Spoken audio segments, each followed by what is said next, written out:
Welcome to our channel. Today we how to verify Twilio SMS delivery with message history step by step clearly.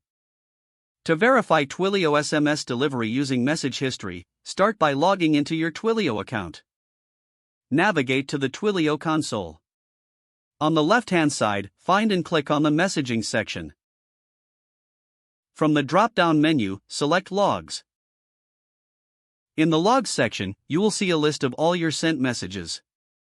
You can filter this list by date to narrow down your search. Locate the message you want to verify. Click on the message to open its detailed view. Here, you can see the status of the SMS such as sent, delivered, or failed. If the status shows delivered, it confirms the message has reached its intended recipient. For additional details, check the Date Created and Date Sent sections. You can also view the message SID for further tracking if necessary. If the message status shows failed, review the error code provided. This may indicate issues such as an invalid number or carrier problems. To analyze your message deliverability further, you can use Twilio's Insights and Analytics features.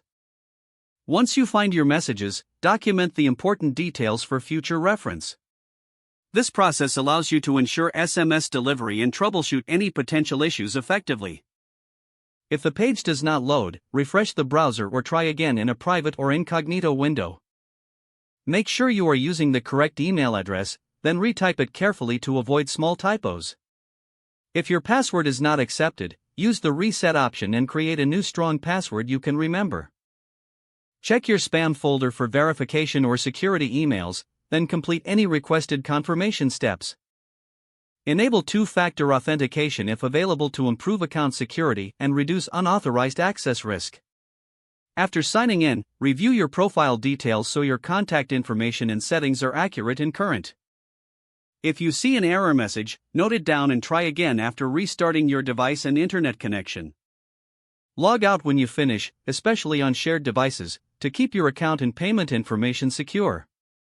If the page does not load, refresh the browser or try again in a private or incognito window. Make sure you are using the correct email address, then retype it carefully to avoid small typos. If your password is not accepted, use the reset option and create a new strong password you can remember. Don't forget to like this video and subscribe to our channel for more step-by-step tech guides.